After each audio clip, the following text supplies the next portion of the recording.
Hey everybody, good evening. Welcome back to the CAF Plus channel. We've got a return guest who's been on many times in the past, but we'll be talking about a couple exhibits. One that he had a hand in that we've previewed a few weeks back on a CAF update, but also a conversation about collectibles insurance, something that is not talked about hardly at all here, I think, on the channel, or even circles that I have had long-standing friendships with people. It's something that isn't discussed that often, but is something that I think we all have thought about, considered, and probably in at least half of the cases done nothing about it. So let me get Chuck in here, and we'll talk about fun things in advance of the insurance side of stuff. Hey Chuck, how you doing? Hi everyone, good to be back. Thanks for having me, Bill. Good to see you as always. Exactly. Hey, how did the auction go? I mean, we haven't chatted since the last prop store event. Oh, geez, it seems like we always are hosting an auction. I think it went very well. It was interesting timing. I think everybody with the tariffs and everything that were going on was, I think, the week before they announced all that. So in some ways, there was a bit of normalcy to everything. But what we saw, at least in the prop market, was some pretty strong results. I know we sold Conan sword. I know we sold a medal from Luke Skywalker from the end of the very first Star Wars. We sold Chewbacca's bowcaster. Those all sort of sold for records amounts. And we had Back to the Future, the time machine. We had Mr. Fusion in the back, but everything sold really well. I was pleasantly, I wouldn't say surprised, but I was very pleased with the results. And I think we were sort of happy that we went the week before a lot of chaos kind of started in the economy. So it'll be interesting to see how that affects collectibles in general and Throughout the rest of the year. Yeah, it's interesting because I think Heritage had their auction like the week after, and I do think it did impact bidding to some degree because I think people were just a little bit uncertain as far as what things are doing. So. Oh yeah, well, you lose 10, 15, 20% of your retirement funds or more in some cases. I think that's always going to give you a bit of concern. So yeah, but hopefully we're over the hump and moving towards somewhat more stable times. But it's amazing that subtle stuff like that can affect purchasing decisions on stuff that isn't a requirement to life, right? I mean, and what we buy by and large aren't necessities to put food on the table or to to get us back and forth to work and all those things. And so yeah, you start second guessing how much money you're willing to spend on something when you might run. Yeah, it's a weird cycle, and having lived through COVID and all the things that went through that, it's weird because it can go to two extremes. One is it makes people pause for a second, especially when there's uncertainty. They go, maybe this isn't the week to buy something big. Maybe I'll just wait for the next auction. At the other side of it, there's a lot of people that are like, well, there's really no great investments in the stock market, or that's really uncertain at this point in time. Why don't I put my money into something that I actually like? So it's kind of these weird polarizing effects that ultimately sort of meet out in the middle when you're talking about some of these bigger auctions. But yeah, I mean, it'll be interesting to see overall. Like I say, for those that have followed the prop store auctions in the prop market, it's been a strange parallel to the comic art market in that it's evolved. It's taken a little while to catch on as a hobby, for people to realize what it is, to sort of learn about it, to learn all the ins and outs of it. And there's now podcasts and other things that are sort of helping educate people, which I think is great. Sort of like CAF had done for comic art, allow you to see more stuff, to see what's out there, and I think it's following the same trajectory as comic. I paused. Did you lose me for a second there, Bill? Well, your video's choppy, but your audio was fine. Now it's back to normal. But no, I get you. That's and I agree. Oh boy. Yeah, you're good. You're good. But when I first discovered props, I think it was in its fledgling days. Definitely when I first started seeing places like Prop Store set up at San Diego or New York Comic Con and a few other outlets, setting up as well. I didn't know anything about it. And you're right. There's a couple sites out there that talked about it, but nothing that really kind of got it propelled into the mainstream collectible, world. Movie posters were certainly a lot more popular than movie props, but that's changed. Yeah. Well, see the comments there. Yeah, I do think that we need a CAF for movie props. There is one. It's called there is a prop one, but I don't. It's your props, but I don't think it's quite as well.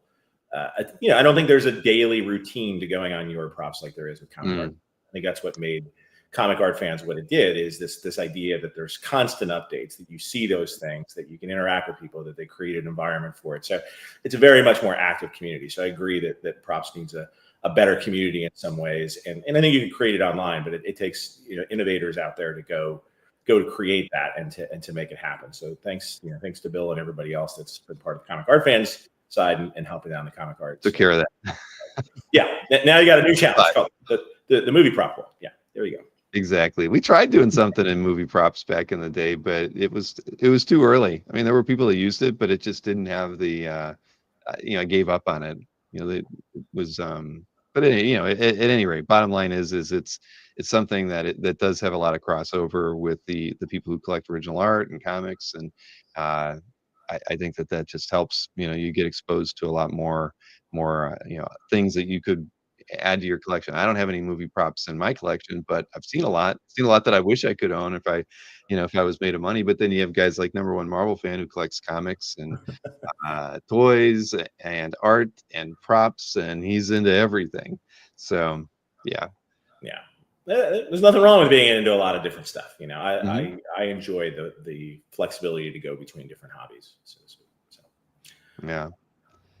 Well, So anyway. we got a lot to talk about tonight, Oh, Chuck. yeah. Some of it we've it goes all the way back to the beginning of the year when we were talking about prop store related stuff and other things that were going on within your life. But I kind of thought we'd start with like an easy topic, and that's that you recently went to the Skirball Museum, and you sent me a couple short clips and some photos. So I just kind of strung them together. If you don't mind, I'll just play that so people who haven't seen the exhibit might get a little flavor for it. And I'm here to LA. Yeah. Well, here we go. And let me play this.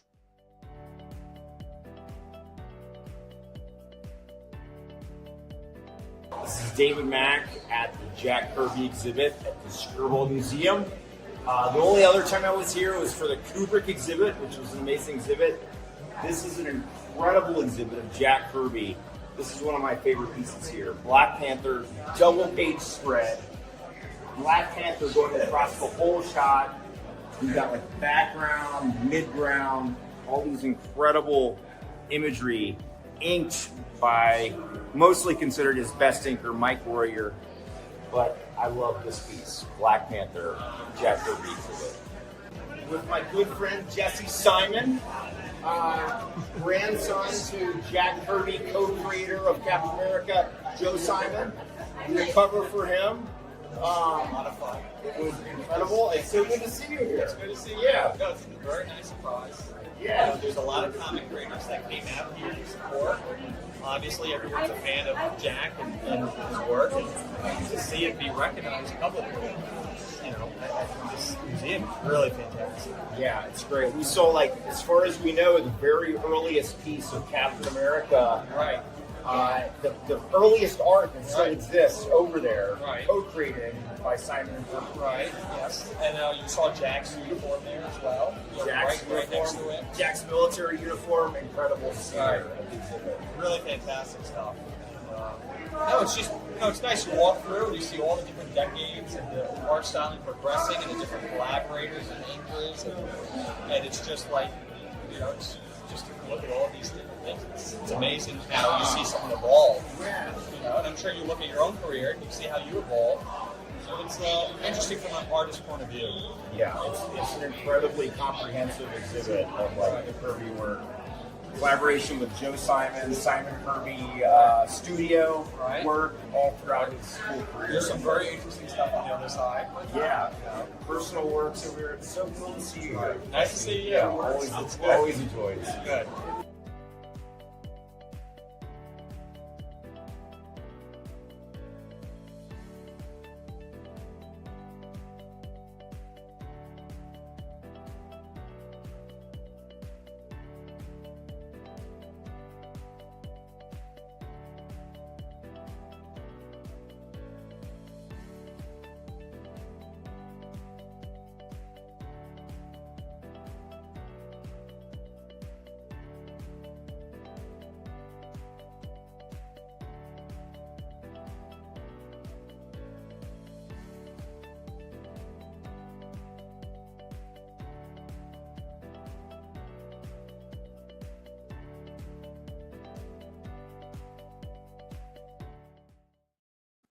And Ben Saunders there at the end. So yeah, I mean, it looks like an amazing exhibit, and I know that Patrick and Ben had a hand in that. Mr. Easy Go Lucky, who I know you've met before. Yes, I had the pleasure. He came out to Prop Store, and we talked about some of the artwork he had done with Iwo Takamoto. So yes, exactly. So it's an exhibit that anybody who's in the area should check out. I mean, it's we don't have enough exhibitions quite like that to that level. That's that's that professionally done. That has great support from the community to give them those works of art. And even, I mean, but when I look through those images that you took, that Hanukkah card is the thing that to me stands out. Something I haven't seen before, right?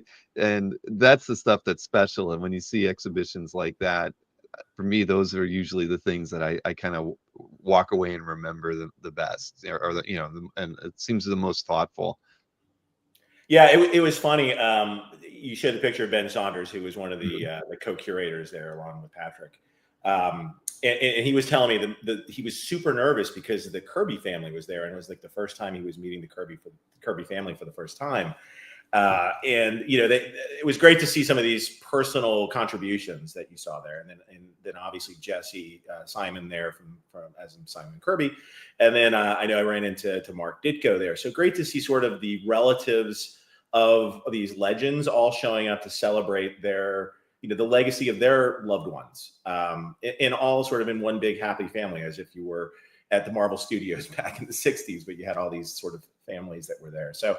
And also obviously, creators like David Mack and other folks that had attended that day just to sort of celebrate the legacy of Jack Kirby.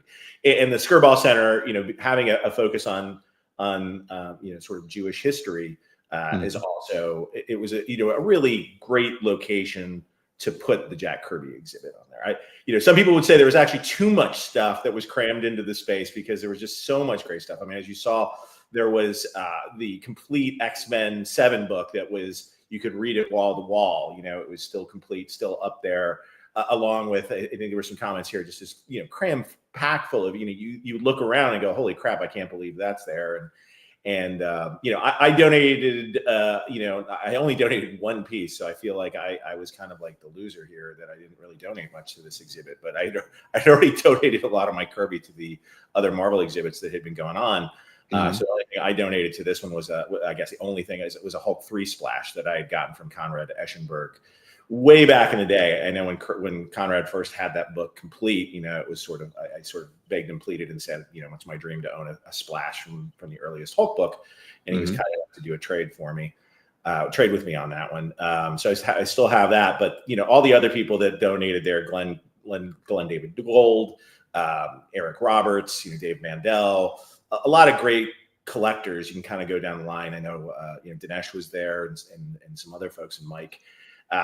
So great to see everybody. Great that everybody was willing to lend to this exhibit, because it made it so fantastic.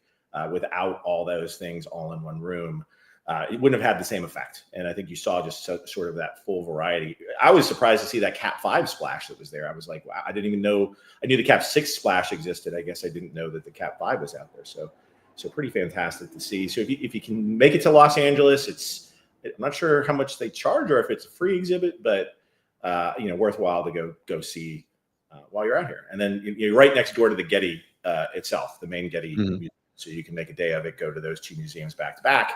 And then there's plenty of other great museums here in Los Angeles, as well as the Academy Museum, Peterson Museum, a whole bunch of other things that collectors like. Well, it looks fantastic, and they did have that other Kirby Vision exhibit that was about a year ago too. So it's just great to see the work presented in that way. And I know that, isn't there a Spider-Man exhibit in Chicago now? I haven't seen any press related to that for some reason. I thought yes, I will be heading to that next week, I guess. Actually. Okay. Well, then you're our boots on the ground then, Josh. Yes, I guess I'll be doing some more videos there. No, that is opening in Chicago. I believe at the Science Museum. That's on the opening night's going to be 21st, and then I believe it opens to the public on the 20th. So we got a week. Yeah, and I think it's similar, but slightly different, a slightly more revised version of the exhibit that was in San Diego. San Diego one. Yeah, sort of reconstituting it. They had given everything back to the lenders and then brought some new people back. I think a lot of the core collections there. I know Sony, who had lent a lot of the props and costumes from the Spider-Man movies, had donated some new stuff to sort of dress it up and give it a little bit more of a flavor. I know the first iteration of the exhibit was more focused on Peter Parker himself, because I think that's what they wanted to focus on. So I believe the new version of the exhibit sort of expands on sort of the multiple different iterations of Spider-Man that have sort of emerged over the years, and the different characters that have represented I guess the Spider people, so to speak. So, well, I'm going to expect some video and some more yeah. photos. Yeah, it'll be fun. It's always great to have, get people together in a community and celebrate this stuff. And it's always nice when it's an open bar too.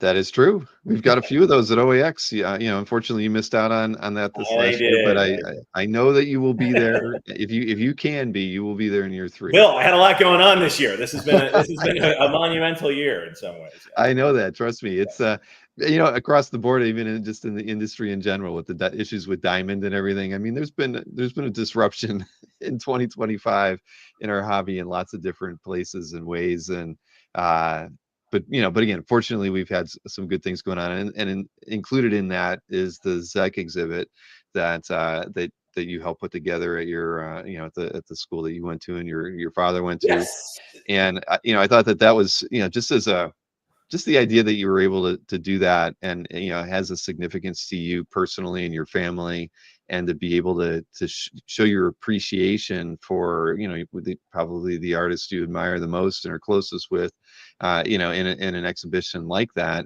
with a school that clearly has at least a penchant for they have a huge comic book collection that they allow the students to see. So you're kind of working with a university that was already leaning in a direction to be willing to accept something like a Zeck exhibit. Yeah, I mean, let's take a second for those that are sitting in tonight that are interested in putting on a museum exhibit. So let's just start with sort of the basics of this. So I think what we just talked about was, say, the Kirby exhibit or the Marvel exhibits that are going on. In those cases, you have curators like Ben and Patrick that are going out there and they're searching for material. They've got the vision of what they want to do. They've sort of pitched it to companies. And in the case of Marvel, it's kind of a commercial exhibition. I believe the Kirby exhibit was one that they felt like they wanted to do that was not necessarily as commercial and oriented. But you're asked to participate as a lender, and I think that's a great way of getting started with any of these exhibits. So if somebody reaches out and says, "Hey, I'd like to put your pieces out," it's great when people do that. But the Indiana exhibit or the Mike Zeck exhibits I've done over the years really started as my ideas, where I was the curator, where I had the idea and I had to go out and pitch it. And for me, the journey started.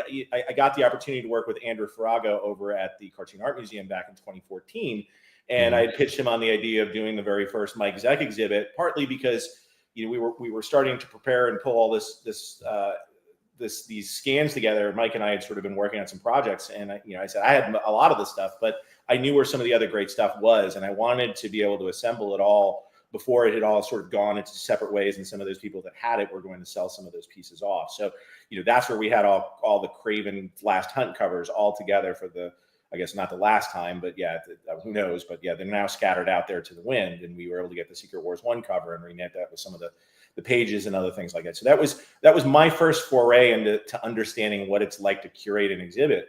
And then after that, I had moved on and down in Florida at the Ringling College had reached out and said they wanted Mike to do an exhibit. And so I said, sure. Mike asked me, he said, you want to curate this and do you want to make it happen? Because I obviously don't have any of my own material. So they're looking for somebody to do it. So I signed up with Ringling to do similar thing. But what you have to do when you're curating is really understand the space limitations, and also what's the overall objective with what they're trying to do with this. And in the case of, the Ringling exhibit that we were doing, it was a celebration of Mike's work, and they were relatively open. But they weren't just where the Cartoon Art Museum was more focused on art, just the art of it. They were more celebrating Mike as an artist, and that meant maybe some of the iterations in the comic book form. So we incorporated comic books and some of the promotional materials and some of the other things into cases just to show people what the published work would also do.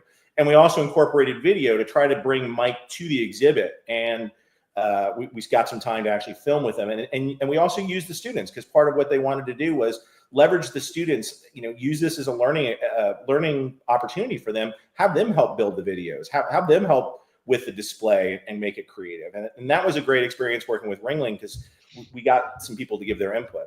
So when we talk about Indiana, this is where the opportunity came about. I was actually selling a property for my dad back when we were trying to get his affairs in order. The university was interested in buying some properties that we had, and we sealed the deal on that. And I said, well, since I've gotten to know the university a lot better, let me ask you, what do you have, like art exhibits that you sponsor? And they said, yes, we do. And let me put you in touch with the people there.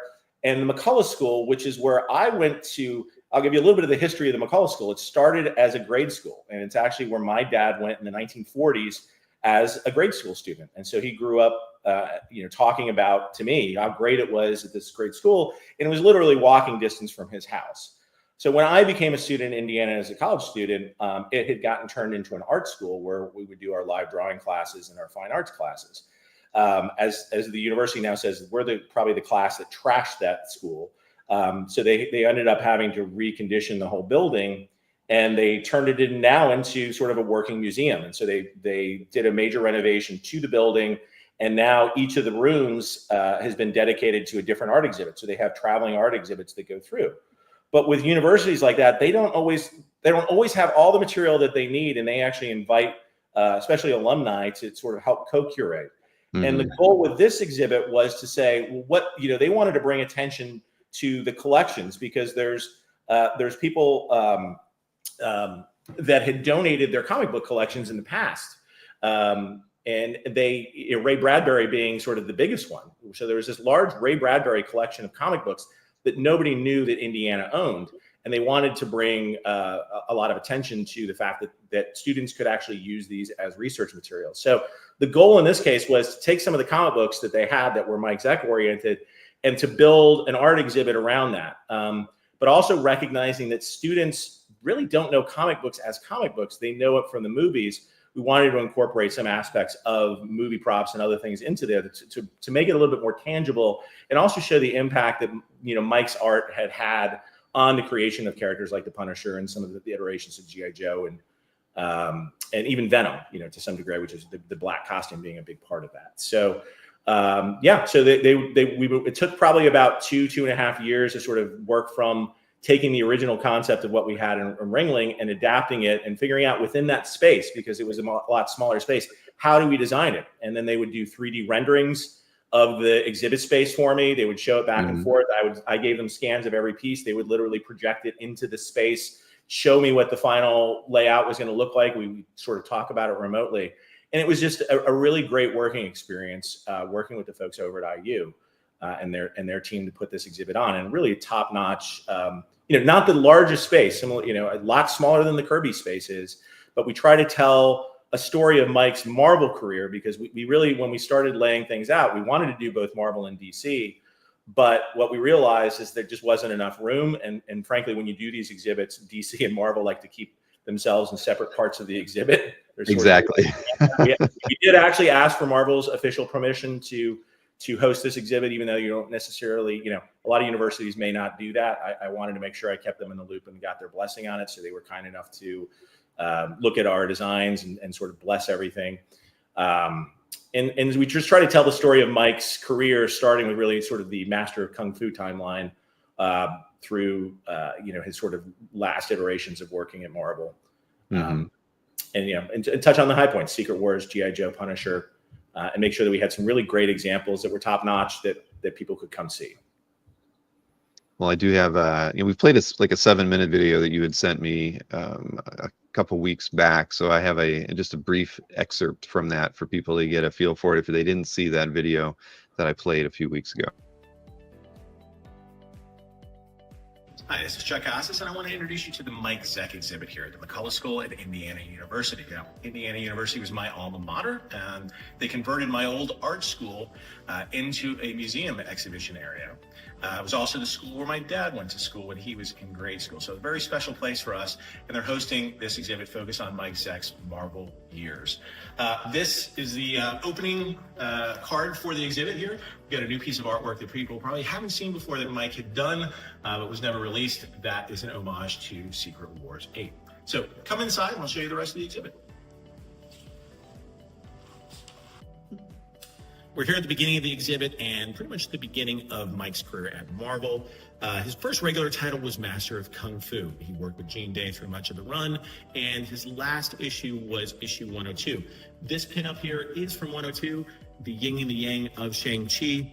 And I wanted to point it out. You'll notice some comic books throughout this exhibit. And the reason for that is these are coming from Indiana University. They have a large collection of comic books that were donated by folks like Michael Zeck and Ray Bradbury, and these are available to students for research purposes, and we've highlighted those, putting them alongside the original art that we have here from Mike Zeck.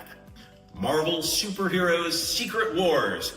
This was it. This was the big event. Jim Shooter recruited Mike to be the artist to kick it off. And as we talked about earlier, he created the black costume Spider-Man for that, but it was really the first time all the superheroes were brought together for one large maxi series. Now this comic book series brought in more people to comics in the last 50 years than any other series, and created some fantastic storylines and some fantastic art, and those are all represented here in the exhibit. Now, what's interesting to note through the artwork is at the very beginning of the series, they had some ideas about certain characters that would be in the series that ultimately didn't make it. And if you look really close up here, you'll notice Ariel, who was originally on the cover and the promotional ad for the series, but then was later cut out. And I think this interior page, which was the page 2-3 splash, shows that she was intended to originally be part of the story, but when they decided that they were going to use Colossus and Zaji as their main storyline for their love interest, they had to get rid of Ariel and they left her back on Earth. So she was no more, replaced by the Wasp.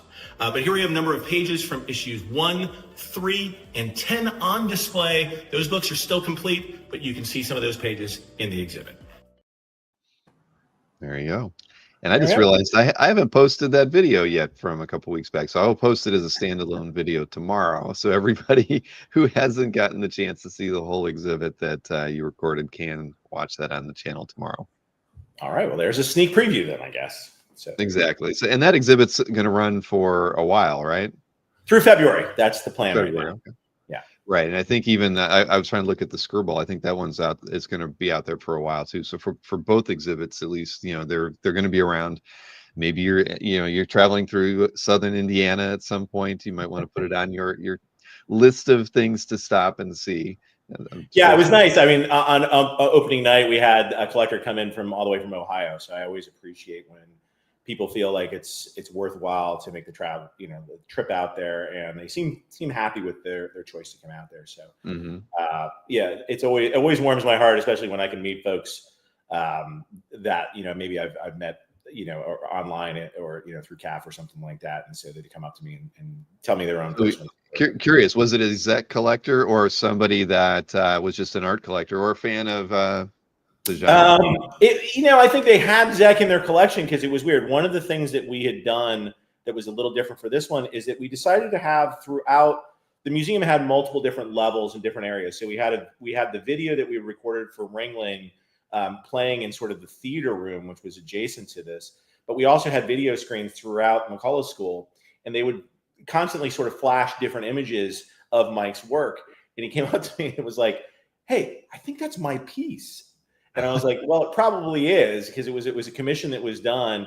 We had just sort of taken Mike had given me access to all his files, and so I had given Indiana access to those, and so we could show hundreds of images of Mike's work, not only the published stuff but unpublished stuff as well. And so it gave people a greater variety of the breadth of his work. And that's something, when I first started doing exhibits in 2014, the idea of sort of the rotating video screens or in some ways like 3D projections or other things like that weren't really thoughts of doing it. People didn't they didn't incorporate that as much. But I think the bar has been raised with exhibits of what can you do to bring it to the new millennium? How can you make it more interactive? How can you make it more interesting? How do you bring the artist into this?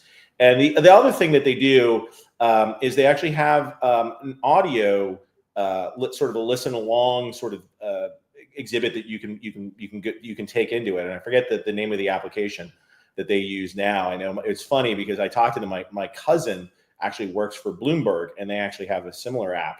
And afterwards, he told me that they gave him the contract to do this moving forward. And not because of anything to do with what I did. I think it's just they Mhm. Bloomberg offers sort of a free service for doing it to universities and nonprofits. So they're like, why wouldn't we use a free service like this? Because I guess Bloomberg had gone to a museum exhibit and was so enthralled that he started a company to basically give back to museums and allow them to give these sort of A-level exhibitions. But yeah, these are all the things that as you're putting an exhibit together, you also have to think of is like, what are you putting together to help accompany that? And so Mike Zeck was very kind in that, we talked about the exhibit. We said, we've got some snippets about, you creation of the black costume, but we don't have you talking about Master of Kung Fu. We don't have you talking about these. Can you give us some more in depth on that? And so that got incorporated, not only into the written words that's in the exhibit, but also into those into the audio files as well. That's wonderful. I mean, you can, I'm sure Mike isn't going to get to see it, but I'm sure you sent him some photos so he can, feel proud of the exhibition that you've put together in his, in his honor. Yeah, and he's been very good about. Mike is not. Those wondering, yeah, he's not doing any commissions. He hasn't picked up a pencil in like 3 years at this point in time. Don't expect that to happen. But Mike's been very kind to me as far as any projects that I've been asked to work on. He's always given me, sort of the extra material or insights or other things that I need to make them even that much better. So, yes, I have tried to get Mike to OAX. Somebody had to ask that, and of course, it had to be Alberto. Yes, Albert. I have. I can't say there's anything. I hope Mike does come to the U.S. sometime later this year. I think we're in. He's becoming a resident, or what do they call it? A retirement visa, I believe, in the Philippines, so that he can stay there a little bit longer. So he doesn't have a passport. He seems.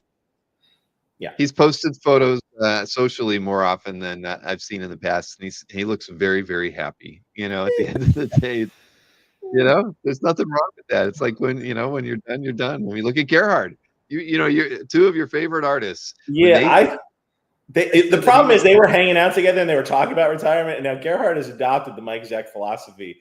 And I don't know people that went on to. I think Gerhard even retired his website.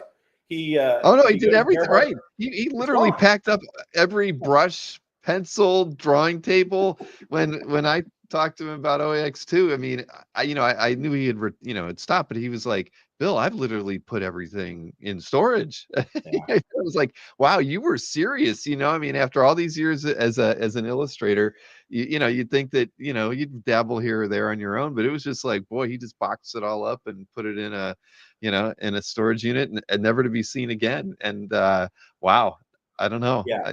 I don't know if it's the effect that I have on people that I'm friends with. I hope my retirement is as good as their retirements, because they both seem to be enjoying themselves in retirement. And but I do think Gerhard will. Those that he's sort of committed, Bill, that he wants to come back to OAX. So I think anything that Gerhard does, he will at least try to make it back to OAX. Oh yeah, no, and he brought, of course, he brought work with him, published work, and he had some, a fair number of sketches, and he also. He did the sketch card bit. Even my wife got, a sketch card from Gerhard of Cerebus. So, I mean, no, he's wonderful. And, for us, he's a gentleman that we would always want to have there. And of course, just the two of them together are just great on the floor. I mean, and great in every social, aspect of OAX. It just makes the show that much better. And, yeah. Well, as long as he gets an enthusiastic response. I mean, the fact that he sold out the last 2 years of everything that he's brought. He's happy every time. Was that somebody bought his pop-up banner, that they had him sign it and bought his pop-up banner. Like, he literally had nothing to take home with him over the board. Except cash. Yeah, which becomes problematic when you have too much. Yeah, it does. It does. Yeah, definitely now. But no, I know I saw him the Friday before the show started, carrying in a case of beer, and I saw him the day after the show, and couldn't have been happier. And that's very service-like, isn't it? Yes. Yeah. It's just I mean, from the time we did that first show with him, like 3 years ago now, it's been a pleasure, getting to know him and getting this, just appreciate his work and turn, get the CAF community even more turned on to him, and the fact that he's done well. It's always something that brings all of us on the team a lot of joy, knowing that creators who we admire, have great shows when they come to OAX, and knowing he's happy makes me happy. Yeah, he is. I do hope to get him back and at least travel out to LA one of these days. It's he used to come visit, and it was always nice. We always enjoyed our times out here. So, and now I live by a marina, so he's always a big boat fan. Maybe that'll be a good draw for him. So, but anyway, yeah. So you're back to the Mike Zeck topic. Mike, like I said, he's been very, very gracious. He is in Makati, with those that know the Philippines well. Very nice suburb of Manila. And so he's doing well. I think he hasn't forgotten everybody, but he's enjoying himself. So, and he does go to shows out over there. I mean, we've seen. He does. He did Australia. Manila. He did. Yeah. He did. He's been trying that out because I think it's just way the amount as you get older, especially he only wants to travel. I would say shorter distances is better. So I think it was kind of crazy that Australia becomes a short flight for him over in the Philippines, or a short tour flight. So he did do that, and he has been trying to get out and see some fans, but it's a little bit more limited in that hemisphere. Mm-hmm. Yeah. But we hope, I do hope, with this exhibit, what's next with it. I've already started thinking about, is there a place to sort of take it, and realizing that there's more universities out there that are in need of exhibits, especially, think about your own local university. They may not have a big budget. And I think that's the great thing is when I offer to do these, I don't charge anything for doing it aside from my own time. And they're very kind. They cover the insurance when you do give them things, as well as they cover the transportation on it too. So, but for them, I think they look at it as a bonus because they're getting, in some cases, millions of dollars of artwork that they normally wouldn't have access to on loan for a period of time. And then it gives them a variety to be able to show that. And I think McCullough's got at least 6 different rooms that they are trying to sort of keep different exhibits in at all different points in time, whether it's pottery or rugs or whatever, anything that's kind of an art form, they want to have different exhibits on that. So I do hope, I've already talked to them about, some potential other exhibits that we could do together, but, again, it starts at least with that university of what do they have that we could leverage already that we want to put a showcase on that people may not know that are out there as part of the university resources. And I think that's the first question I ask when I think about doing an exhibit over at university, or say Indiana University. So, So why don't we can kind of segue into the whole collectibles insurance thing, because that does tie into a lot we've been talking about. The reason you didn't come to OAX, there's a tie to the exhibition, but I think people have heard that you were a victim of the fires that engulfed SoCal in the beginning of the year, and I have you sent me some photos and stuff, but I guess kind of from your perspective, I mean, what would you like people to know just about, this has been a really rough, you're not living at home. You have no home. Yeah. Thanks for, yes, I am technically homeless. You are correct. Yeah. It's as I said, it's been a year like no other year. I mean, it was January 7th here. I'm sure everybody out there was listening to the news when everything was going on out here.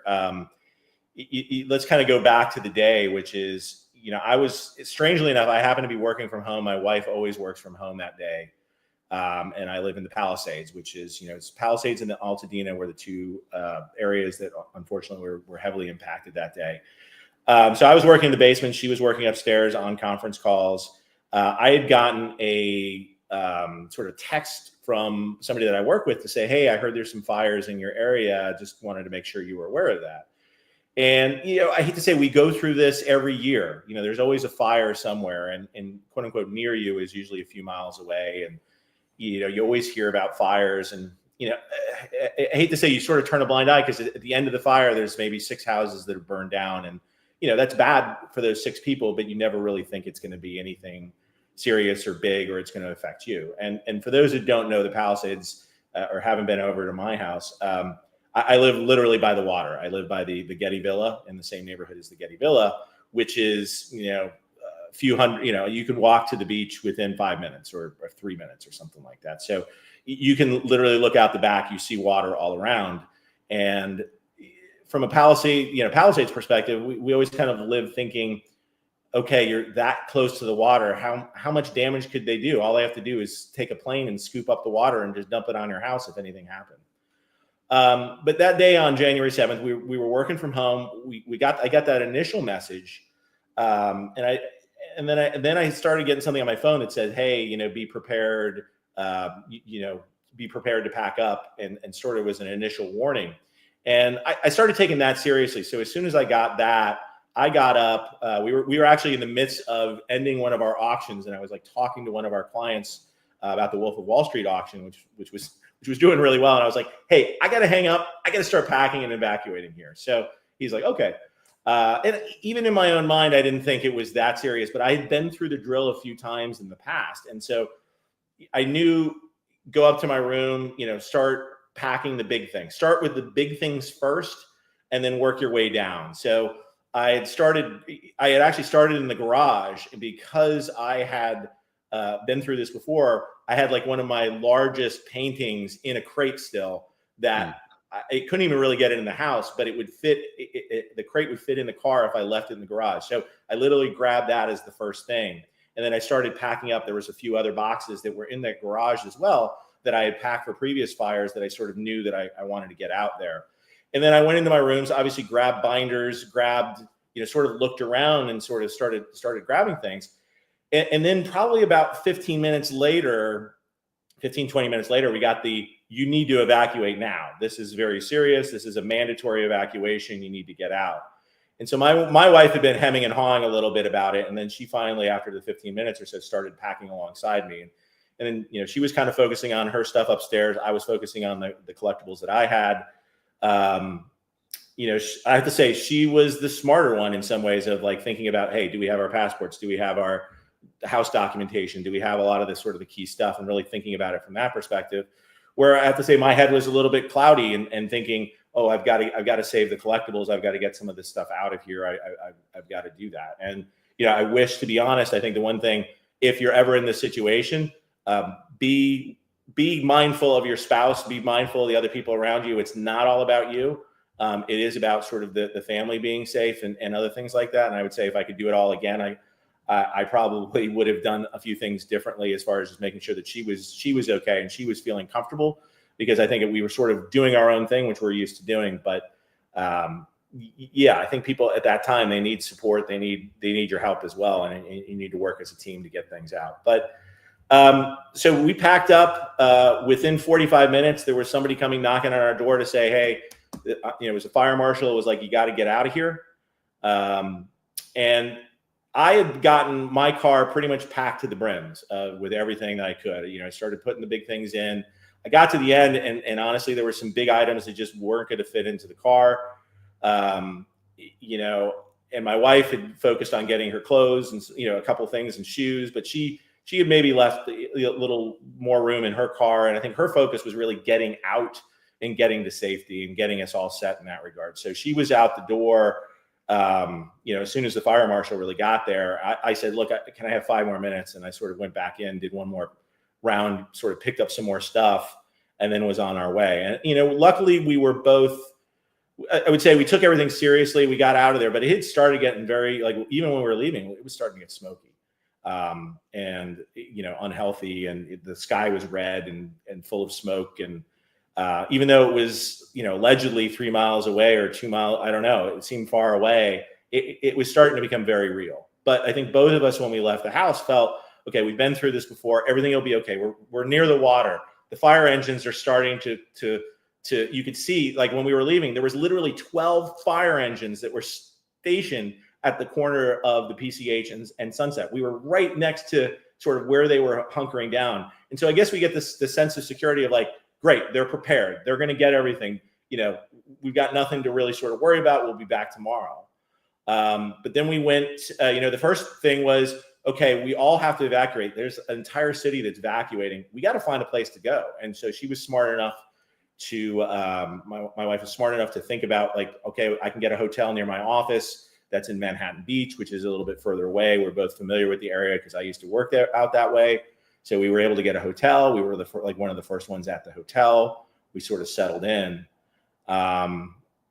and we just kind of watched a little bit from afar because we did that there. You didn't feel the smoke and all that stuff, but we were still hearing a lot of stuff. And then the hotel started filling up, and there was more and more people sort of evacuating different areas of the city and coming in, where we started to realize it was something bigger.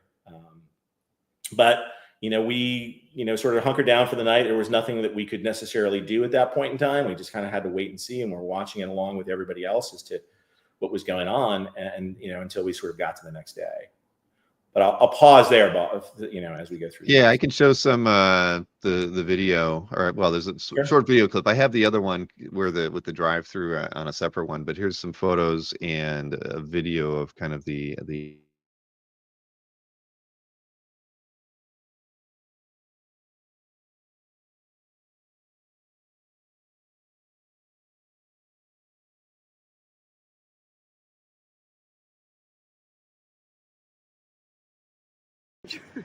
survived over there.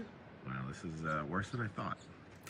So that's our fireplace, or what is that? I'm gonna give you guys a few minutes. All right, Thanks. thank you.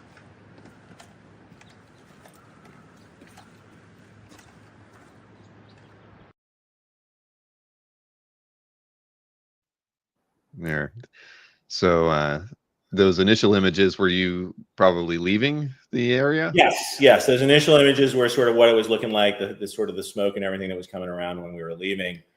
And as you see, the fire engines were coming that way. Everybody was mobilizing around it. But with 100-mile-an-hour winds, what we found out was there's really nothing that they could do.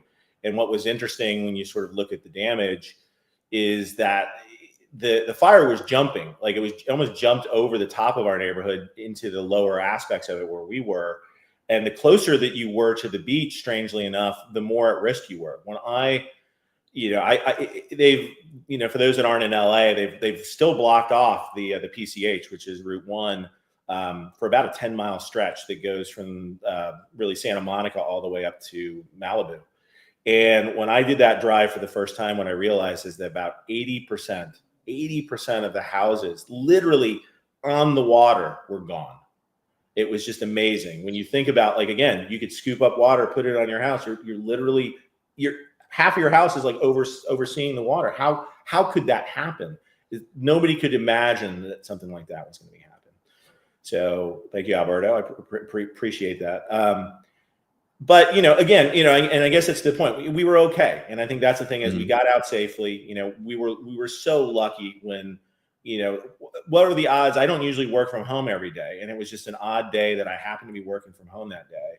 And if I hadn't gotten anything out of the house, I would be in a much different mindset. I guess I'm happy to say that, I think it's actually a strange positive. There's almost a sense of relief. I mean, we're safe, but yes, I lost a lot of stuff. That goes without saying. I lost, I will say basically my entire comic collection was pretty much gone. Because there's no way that you could grab 20 comic boxes and put them in your car. It's impossible to think that you could do that. But what we're happy about in some ways is it is a bit of a new beginning, in that as a collector, I guess after I realized that we had lost everything or a lot of our stuff, what I realized is that we did save a lot of stuff too. And what we saved in some ways became that much more precious. And it also made you realize that maybe I had gone too far and I had too much stuff.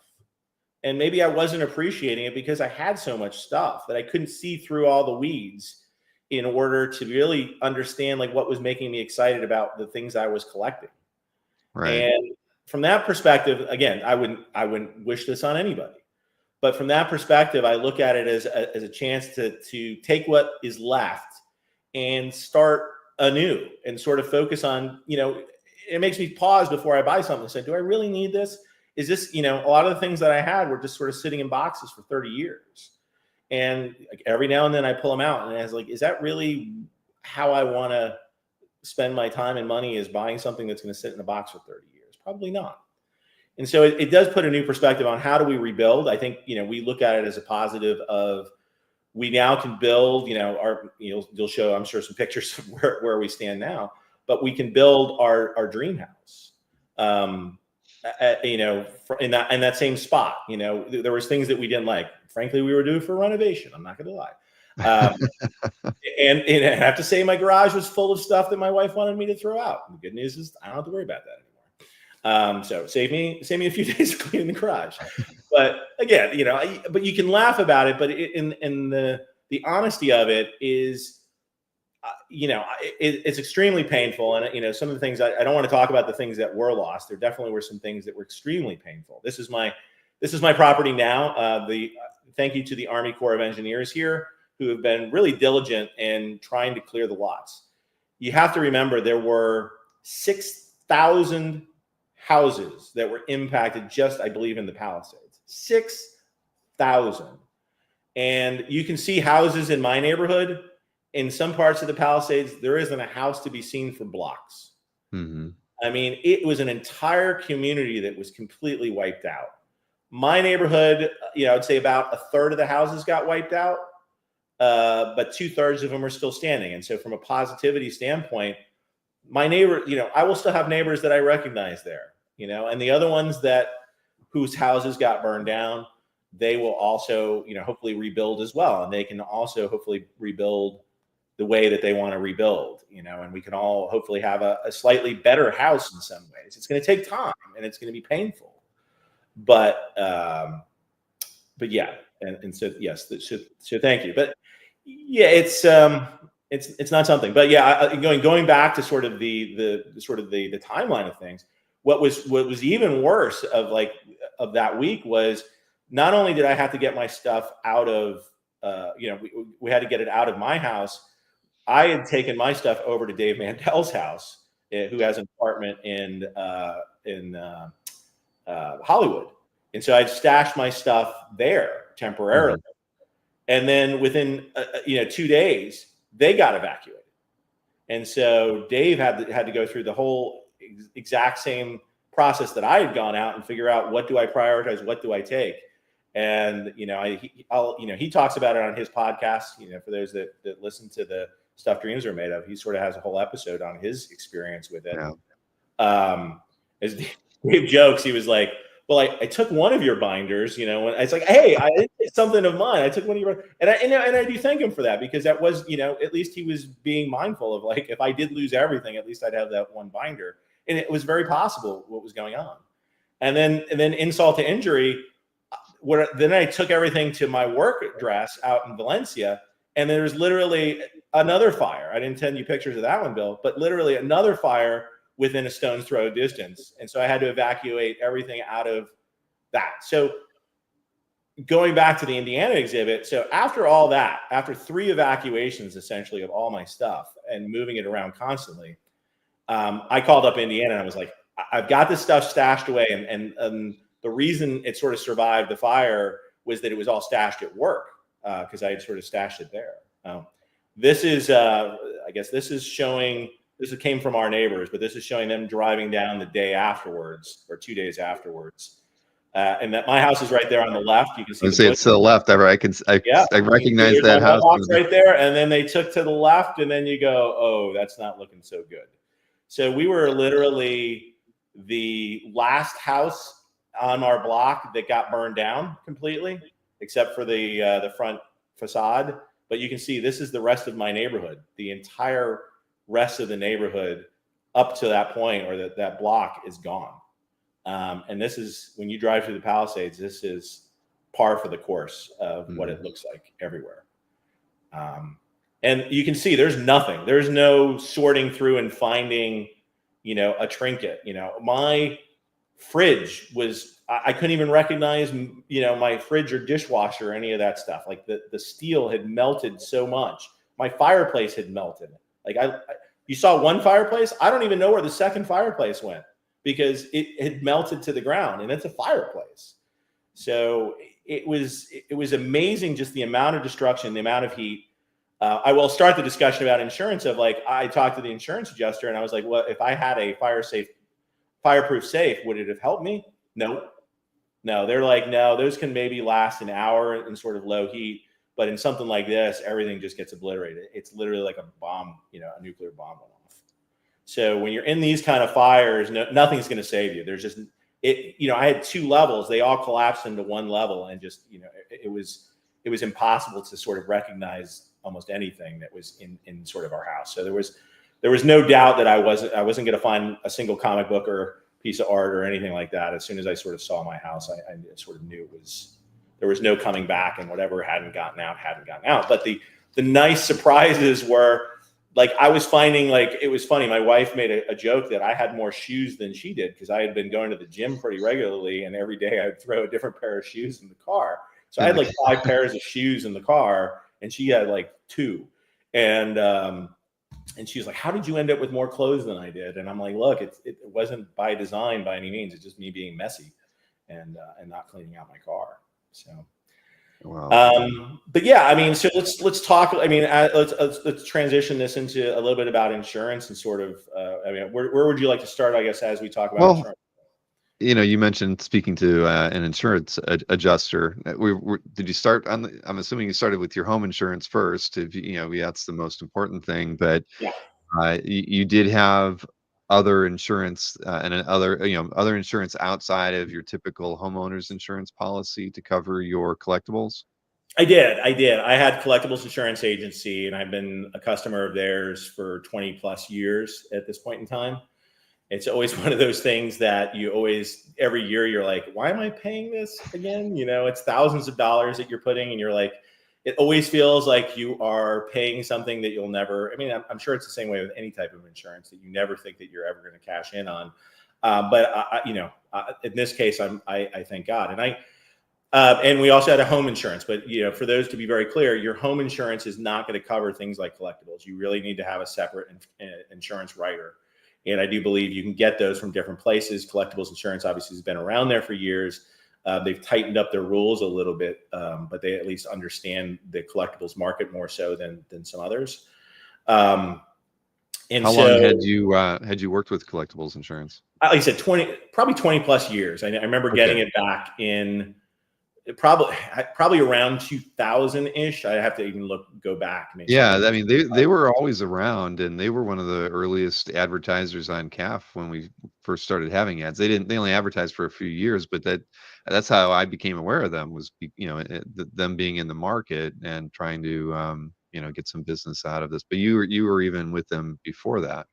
Yeah, I had gotten in. I think I can't remember exactly why I realized early on that I should get this stuff insured. I mean, again, I started collecting in the 80s. I think in the late 90s, when eBay started coming out, I started realizing the value of my comic collection, and it had started going up to a point where it was a substantial amount, and it was starting to cross into the I guess 7-figure range. And I was like, well, at that those kind of numbers, you sort of need to start realizing that that you've got to have some insurance on this. So I was relatively quick to do it. As people say, they're pretty accessible. You can find them at a lot of conventions. They sometimes go out there, but I think they're also Maryland based, which is where I was originally living out there too. So, and what I liked about CIA, especially when I first joined them, is I was always like, you don't need to take all. A lot of places will require pictures, and we'll get into this a little bit more, but CIA was always a little bit more, I guess, relaxed in that they're like, just keep a list of what you have, and we'll deal with it after the fact if there ever is anything to deal with. And so, with the premiums though, how did they factor that in? I mean, and did it change over the 25 years that you? I think it's changed. Yeah, and I think that's something that's important to note, is that they have changed their policies and tightened things up. Originally, when I started using them, it was really sort of, you name the amount that you want the insurance for. And then you can sort of declare things. But as the comic art started going up, I think they started asking for lists of things. And this was probably 15 years ago. They started saying anything that's over $10,000 you need to declare. Maybe it was $5,000 at the time when they first. So I started submitting lists to them. I started going through and saying, sort of evaluating things in my collection and saying, what pieces do I have that are over 5,000? And that would also help inform how much coverage I would get. I'd sort of go through and say, okay, if this is what this is worth, then this is how much coverage I want.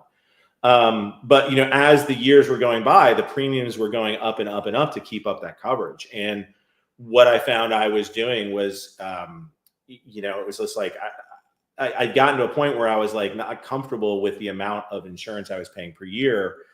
So probably like 4 or 5 years ago, I sort of went to them and said, look, I'd kind of like to, I want to maintain my policy, but I just can't keep paying these high premiums. Is there a way that we can sort of cap it out and sort of establish a lower, sort of a lower amount that would sort of keep my premiums to this amount, but maybe doesn't have as much coverage? And so they did work with me at that point in time. Now, my understanding in the last 2 years, as they sort of have changed things, where they now require you to keep, so let's say your collection is worth, let's say $1 million. They require that you insure, I believe, up to 75% of the, and don't quote me on the exact number, but I believe the adjuster told me it's the new policy is it's 75% of yours. So you'd have to have a policy that was at least $750,000 if your total collection was worth $1 million. How they enforce that, I would think partly through your declaration of the items that are over that $10,000 limit. And it's not that they don't cover. So that was always my question, is like, let's say you have an item and it's worth, over 10,000, but you forgot to declare it. And things do change, certain things go up over time very rapidly. And so you may not update your lists all of a sudden. They essentially have a cap on the policy of, I believe, $25,000 for anything that is not declared.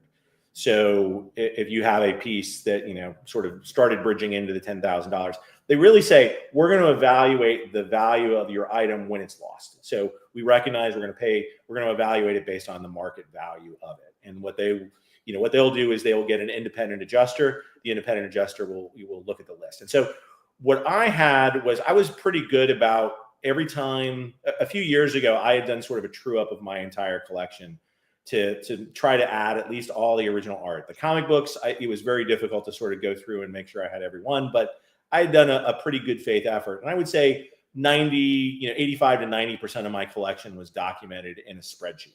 And so I really started there and this is also just good practice for anybody. If you wonder how much your collection is worth, you really don't know until you start putting numbers down on a spreadsheet. So start there, is go through sort of section by section. If you're like number one Marvel fan and you collect props and you collect comics and you collect, and you collect original art, start with one of them and try to get as complete of a list as possible of that category, and try to also come up with what you believe are estimates based on recent sales. So, the best thing I would say is, for comic art, go to Heritage's, auction and take a look at what they've, some of the recent sales for that, and try to at least get a ballpark. And I usually, in myself, and this is personal preference, I would put a low and a high. So usually I sort of adjust to like what, the low end of the market is kind of where I want to be from. So, I saw Daniel's question. So if you had, say you have a large collection and not many pieces over $10,000, but you document the 20 pieces you feel are over, $10,000. So you have 200,000 in these high ticket items. Do they want to know that you feel your overall collection of items is 1 million, even though you're only declaring these 10, 20, these $10,000 items? How do they view that? Because it seems like I do think, I mean, I think what they're going to say is, if you have a bunch of, let's say, $9,000 items, which is very possible, that add up all of a sudden, or even if you got a few hundred, if you got thousands of $100 items as well, they want, obviously you've got a cap in your limit. And so it depends. And if you have a major loss, and let's say, again, my comic book collection, which is very hard to move, there are thousands of comics. So in that case, I had to go through, and lucky I had a list of pretty much all of them. All the keys. The rest, and in that case, it helps if they're CGC graded, but if not, I had sort of taken down the grades and I had spent the time actually grading everything. That stuff you can establish, right? Did I need to have pictures of it? No, they didn't ask for those pictures of those particular items. They did ask for pictures. So after, I would go through and try to take pictures of everything in your collection. Start with the most valuable things that you can, and especially with artwork, keep a CAF gallery, keep a private CAF gallery. You don't even have to make it public. I usually just kept it on my computer. One of the problems, I had it on a lot of disk drives. You know what happened to the disk drives in the fire? They all got burned up. Right. So all my files of all my comic art was, if I didn't have it on CAF, or I hadn't sent it to somebody, I didn't necessarily have it. But that being said, the good news is I've worked on a lot of projects, and the one saving grace that I had is you know what? I've been using my Hotmail account for over 25 years at this point in time. Anytime I send somebody an image, I can go back and I can find that image in my Hotmail account. So that's another source, is if you use one email account, make sure you don't lose it, because that could also be another place that you have to go mining for stuff. But as soon as I had to start a claim list, I started with what I had. I started compiling all the photos. I first had to do a true up, right? Which is, I have my list of what I had. I have a list of the things that survived. And then I have to go through and I have to basically eliminate anything that got burned, or, figure out what got burned. And so I could give them a complete list of that. And then what they really care about is really the big ticket items, because when you're dealing with an insurance policy, especially if there's a limit on the insurance policy, their goal is not to check to make, understand exactly, but they just want to understand if you've maxed out your insurance policy or you haven't. And they want to, they sort of want to do a gut check on the big items. And so from that perspective, because of, I had done numerous books and other things, I did have scans, or could get scans of a lot of the bigger items that I had over the years. And that was, I wouldn't say lucky, but I would suggest to anybody, take the time to do it, or hire some. I wish there was a service in your local area that you could just hire somebody to come in and do. And I've asked friends to help do that in some cases, and I've suggested friends that can just come in, photograph everything for two days or something like that, and give you the files, and then keep those somewhere in the cloud or somewhere else that you can always get access to them in case you need them. Now, at least with collectibles insurance, they don't ask for those pictures until you have to file. And even if so, they were very good to me in not asking me to provide every single picture. So I think some people get worried that, if they get one of these insurance companies, they're going to be required to take every single photo of every single item. And that may be the case for some policies. And I have heard of some policies where they do require that. But I would start with, trying to just, take get the spreadsheet first, then hit the pictures. Ideally, there's a way of merging those two and sort of, putting them in a Google sheet together, so that you have the picture next to that. Also keep track of, now, do they care about what you paid for it? No, they don't, because ultimately it's about fair market value. Can what you paid for it help establish the fair market value? Potentially. But if you bought something in Heritage or whatever else, or eBay, you can go back to eBay, you can go back to Heritage, you can find what you paid for some of those things and provide that as part. What I tried to do when I gave them my sheet was, here's what the item was, here's what I believe the value is, here are some comps that you can look at to try to make it easy for them. Because what they're going to do is hire a third party adjuster, and again, their job is to sort of gut check to see, did you meet or exceed your policy. If you've got a policy and it's only a few things, then they might quibble, is this a $10,000 item, or is this a $20,000 item? I personally did not get to that point, and what we're talking about here is sort of a catastrophic event where you're losing a large part of your collection all at once. So I can't personally speak to all, like if you lost a couple pieces here and there versus everything, but I think they're understanding, right? I think I was a long-term customer, so I think they wanted to make sure they treated me right. But I think B, I think they also understand, somebody like myself, they see that my house got completely wiped out. They understand that I could not have walked out with a whole bunch of these, especially the extra large items. How long, was it a long process for you to go through what you were able to, remove from the house and store over at Mendel's for a while to really kind of figure out what your losses were? What kind of did the insurance company, they probably weren't pressuring you to get them the list that you felt, was no longer, with you, but, was that a difficult process for you with, just having to compare your list with what you were able to take away? I'd like to think that, given the size of your collection, that was a tough process to even go through. It wasn't as long as you think it was. So, the sort of events, my wife was handling sort of the insurance for the house. And so she was working, we had travelers and they were very good to us.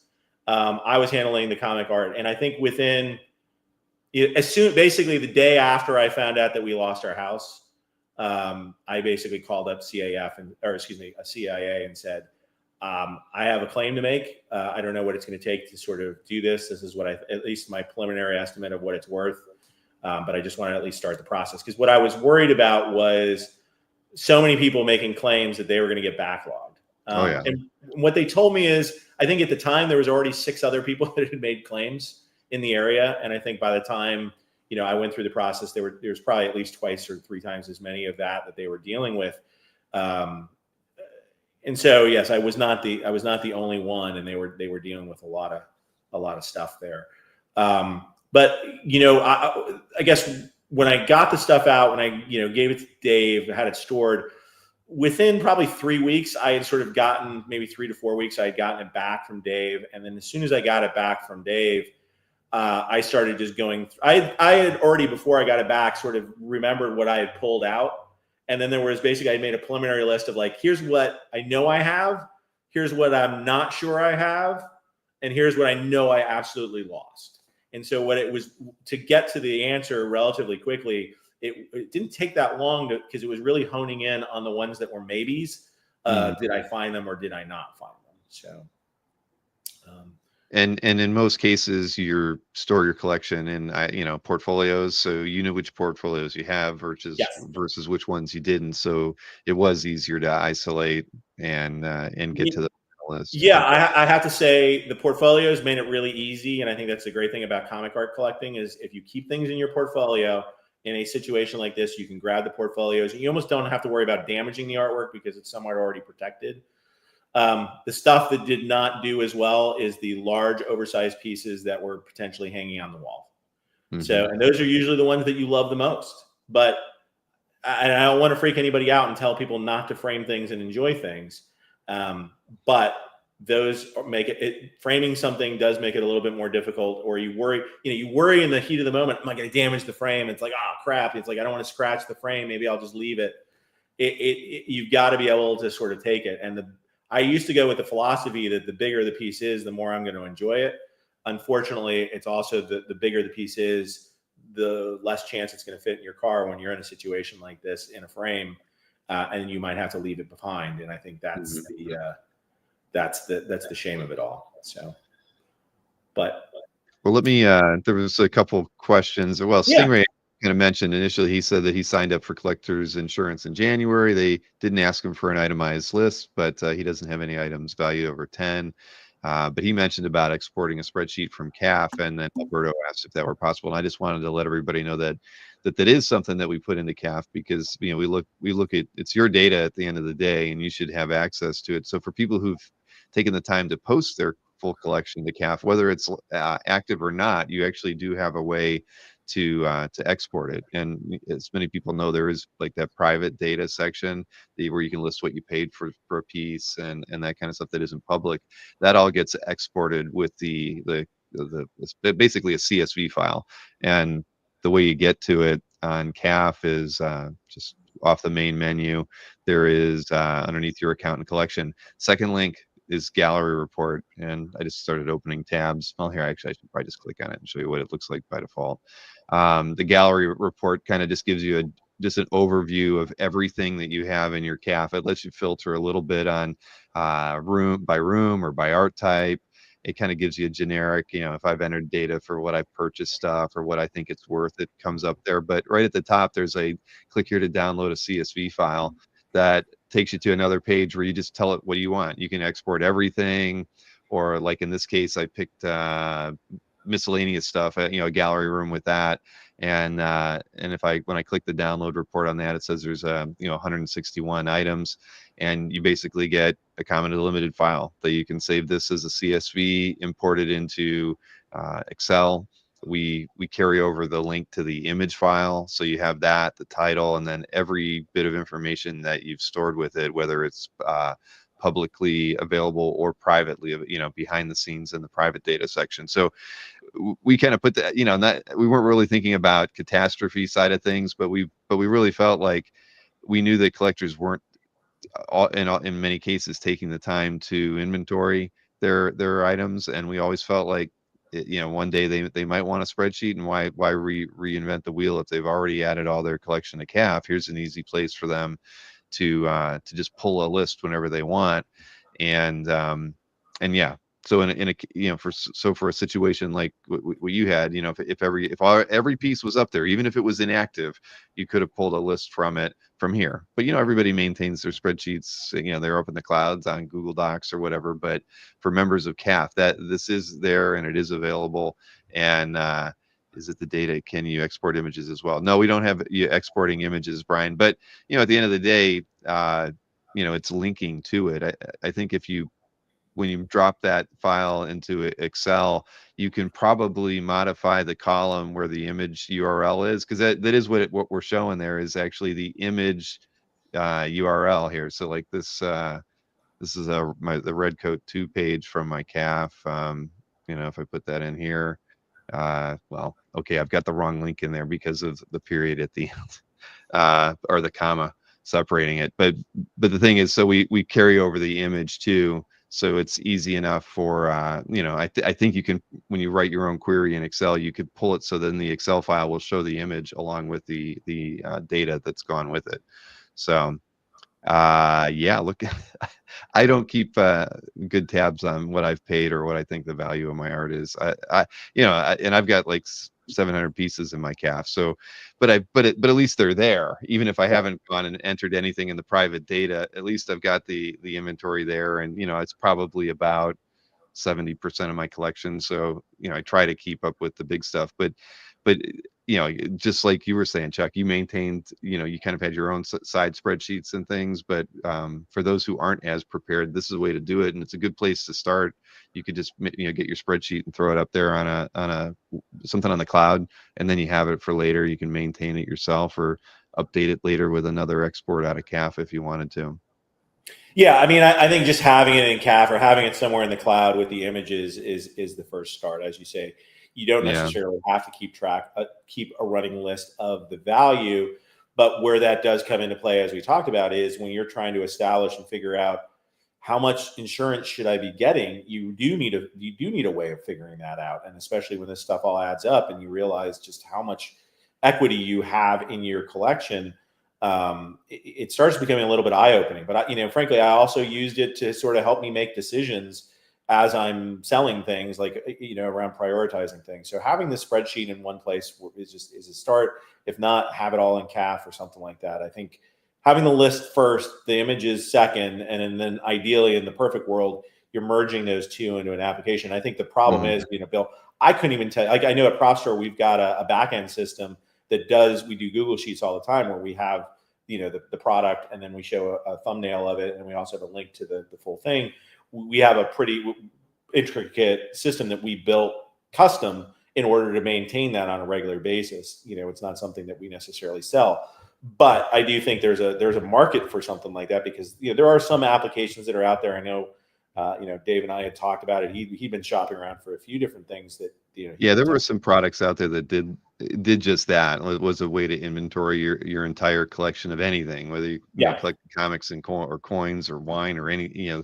I know those products are out there, and that allowed you to upload photos, and I mean, it all depends on how diligent you want to kind of archive everything, I guess. But it makes sense. So the question, let's take the question here about is the claim process concluded? So I have to say that our house insurance was settled first. They were able to sort of cut us a check within, frankly, weeks. And again, thanks to Travelers for that. The comic art took a little bit longer in that, although I started working on my list, I didn't want to submit it to them until I had really looked at it a few different times and started thinking, because the list wasn't complete. And every time I'd be sort of sitting in the car, I'd think of a new piece that was missing. Or every time I go on eBay, I go, oh yeah, I used to have one of those. Oh yeah, I used to have one of those. I used to have one of those. So I just keep adding it to the list. I got to a point, and I don't think you can ever be 100% complete with your list unless you really were diligent up front. At this point, I think 95% of the stuff was on the list. But I would say that stuff is inconsequential to answering the question, which is, was there enough on there that ultimately, my policy was going to be paid out? And I think the good news is they were pretty quick to determine that. So once I gave them a list, I think it took 2 to 3 weeks for them to sort of get back to me. Again, they hired a third-party person to sort of do that assessment. And, the thing I told them is I said, look, I have a feeling that, the loss is pretty big. It may exceed the, I expect it's going to exceed the policy coverage that I was keeping. But for, I guess then is really the question of what's your next recourse. And I haven't gotten a great answer on this, but logically, anything over what they pay you should be able to potentially be a tax write-off. So from the perspective of, and I've got, it's not this tax season, so I've got a little bit longer to figure that out. That's where you have to start getting into, the real, getting somebody to appraise it in a slightly different way. And so I did reach out to Heritage after the fact and said, hey guys, can you do an official appraisal? I've got a list of everything. And they basically said, no, we can't do that because we can't physically see the items. And so we can't do the appraisal for you. If it was before the fire, we could do an official appraisal for you and tell you what your items are worth. So, people may want to consider that as, do you want to get an official appraisal, of your collection sort of at a point in time before any calamity happens? Because afterwards, because, they can't inspect it, they can't do it. They can't necessarily certify that you're, at least what I was told was they couldn't necessarily do that certification. Did you reach out to any other, any other auction house or any other? I didn't, because I also don't know, like, who's, it's a weird thing with certification. Because I've even looked at it from prop stores perspective. Yeah. We're probably the authority in movie props, but we don't consider ourselves like an appraisal company. And and it's weird. There's not a lot of, I don't know exactly how you get certified as an appraiser. And I also don't know what the IRS is going to consider. So there's, I heard suggestions. Why don't you talk to some of the reputable dealers out there and get their take on things? Sure. But then again, it's just another opinion. And is the IRS going to believe that? So what I talked to, are you still there? I'm still here. Yeah, you kind of stuttered a little bit in your audio is good, but the video is skippy. I am here. Can you hear me? I think we're back. Yeah. Yep. All right. So my question back to the person that appraised or did the adjusting for my collection is, their first question was, again, we're appraising for the collectibles company, and are you settled? And I guess at this point, the answer is I am settled. Now the question is then, what is the collection really worth? Which is a second question, which is a lot more detail and work. And what, do I need more pictures? I haven't gotten into that whole process of what we're going to need to do to justify things in case I do have to go to the IRS. But I think my tax accountant has told me you basically have to have as much documentation as you can pull together. So if you have pictures, if you got the list, get all that together. If you can get a third party, to appraise it, get somebody that is used to doing this with the IRS before, and then they can do that. And the other thing that the adjuster told me was, from a recourse perspective, if your loss is over and above the amount of the claim, you could also, there probably are going to be lawsuits against the county that you may consider being part of. And maybe that's another way. But both of them are going to require you to have sort of this detailed appraisal after the fact. And so I'm still trying to figure out who exactly can do that. And I guess the lesson learned is better to do it before than do it after. So start creating your list, because you don't want to have to, like, if you were to go to, say, a Heritage, it's going to be a lot easier if you can provide them the list of all the items as opposed to them having to come to your house and catalog everything. So start, do as much work as you can, and then allow them to assist you to sort of get you over the line, whoever it may be. And right. So Heritage would have done it for you, if you. I don't know. I didn't ask to the extent of their services, so okay. I can't speak on their behalf. And so I would say I do know that they do appraisals across a number of different categories, and that was my other concern for my collection. I have many different categories, so it's not just comic art. So I can't just go to a comic art dealer and say that. I'd have to go to a comic art dealer. I'd have to go to a Nagel dealer. I'd have to go to a whole bunch of different people that know different markets very well and get their authority. What I also may need to do is go back and establish, did I actually own this piece, and do I have a receipt, or can somebody vouch for? Receipts are not very common in our hobby, unfortunately, unless you're buying from an auction house. But I would say start top down. What are the most valuable pieces? Can you get a letter? And part of the thing is, I talked to somebody that I bought a number of expensive pieces from. And I said, look, you sold these to me. And they were like, sure, I'd be happy to write you a letter that, yes, in fact, you did purchase these from me. I can't say what they're worth. And I'm like, you don't have to, because all we're doing is establishing ownership that I did own these pieces. That's another part of the proof. So again, back to what my accountant says, get as much proof as you can as you go through this process. If you ever do get audited, if that's the goal, and not everybody will have to go that route.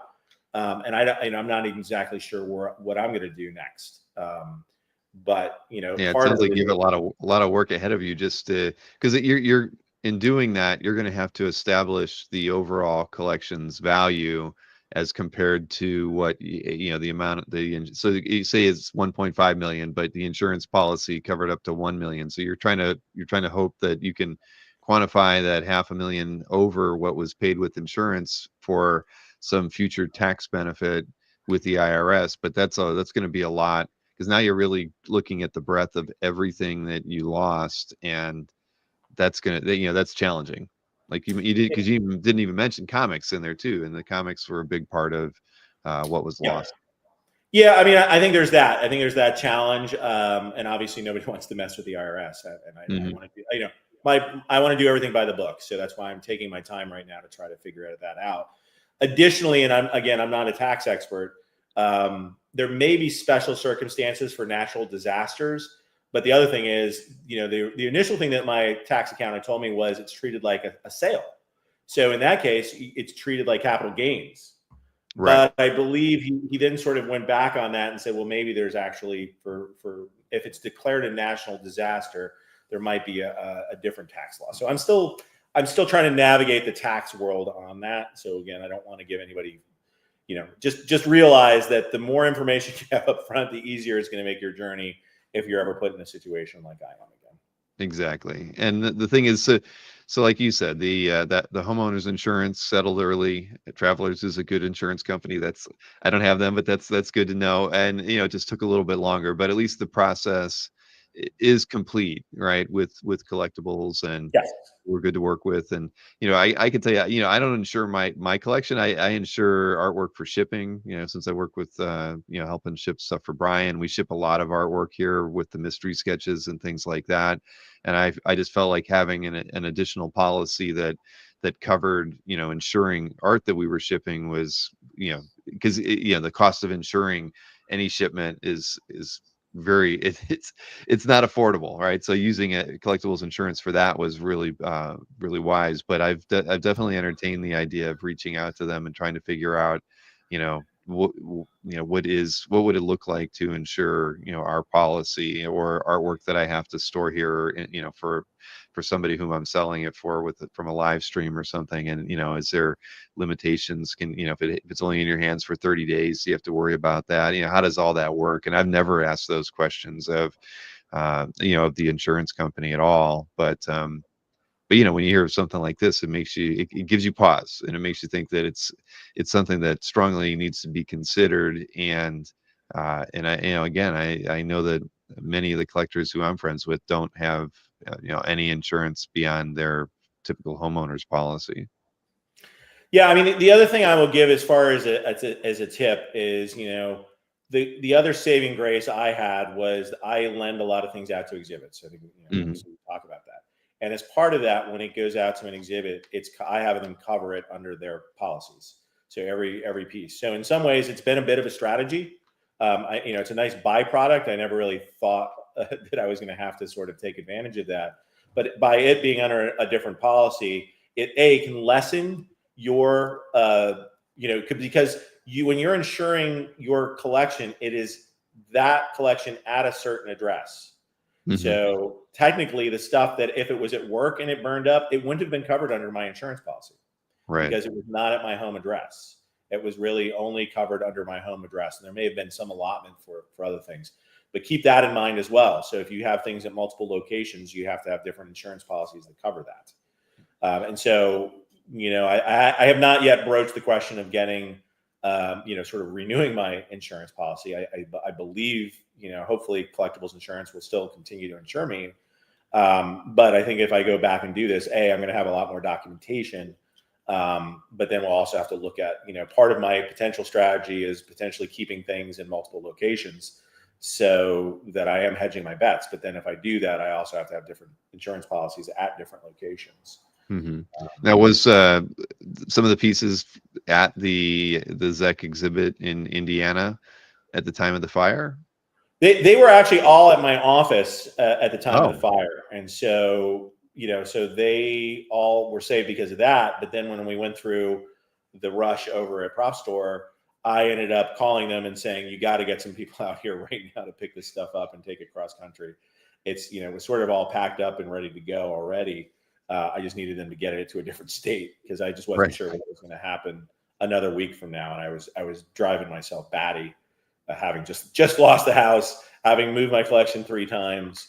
And I have to say, it gives you a different perspective on collecting, which is, I hate to say this, but I almost started hating my stuff because my stuff became weighing me down because I had to move it all over the place and I had to worry about it getting burned up. And it was all these things. And it's like, wow, it's just hard to wrangle an entire collection. And it makes me think, again, it's sort of, we can't talk on this at the beginning, it makes me think that as I move forward as a collector, I definitely have to be more selective about what I choose to add to the collection. And does it really sort of bring me joy to bring that to there?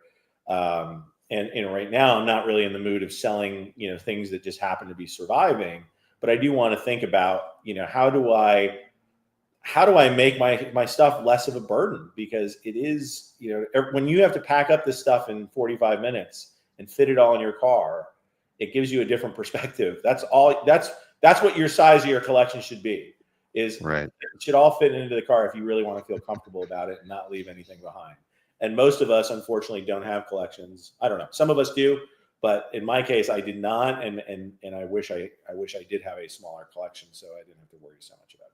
But, again, the positive, I now do have a smaller collection. Well, but it's like, the thing is, we need to consider all these things now versus waiting till later. Even if you're a new collector, you have to plan ahead. I mean, if you're, many of us are pack rats, maybe not as much as you or #1 Marvel fan who has a warehouse full of props and.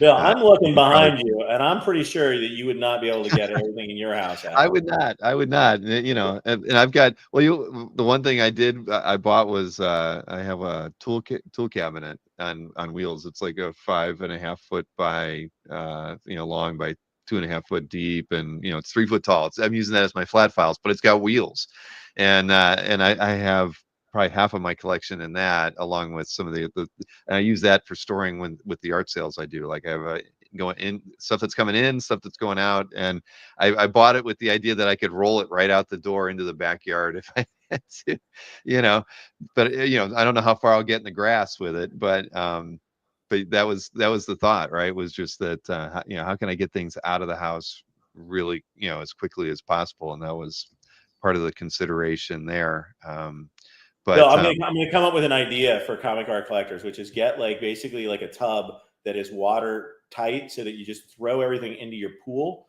when something like this happens, and also hurricanes for you too. So that way you don't have to worry about it. You just got to make sure that the water doesn't get in there. But, right, yeah, the water, that is true. But we did invest in a lot of those water type bags that you can put a vacuum on and seal them. I bought a bunch of those. The one time we did have a hurricane warning, I put all of the Itoyas into about 4 of those, and and stored them. I can't remember where I put them, but I put them someplace I thought would be safe as well. Not in the main house, but outside where, at any rate, but not in the backyard, but someplace that wasn't that I felt couldn't get damaged. But again, you just never know. There's but I've heard the same thing about fire safes. So I'm glad you mentioned that. Most people should know that fire safes are typically rated for a particular temperature over a particular amount of time.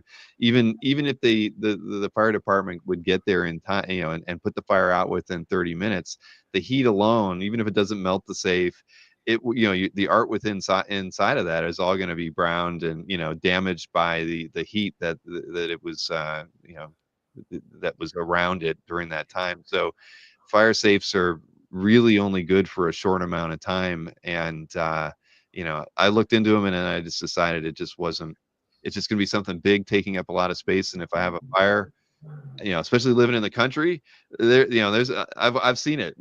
Casper was here one day when our neighbor's house was burning down. The fire department did not get here until 30 minutes. That place was gone by the time the fire department got here. So where I'm at, there's just no point in even having a fire safe of any kind. And so yeah, well, the thing is, Chuck, we've been talking about this since it happened, and I think since the day you told me you weren't able to come to OAX, and it's been, it really affected me, that your whole life got turned upside down because of the fires, and you lost things that you loved. And at the end of the day, you have your wife and your life, and and that's what's most important. But it was rough, kind of going through that. There were a couple of collectors as well on CAF. I mean, one gentleman, he lost everything, and he had emailed me.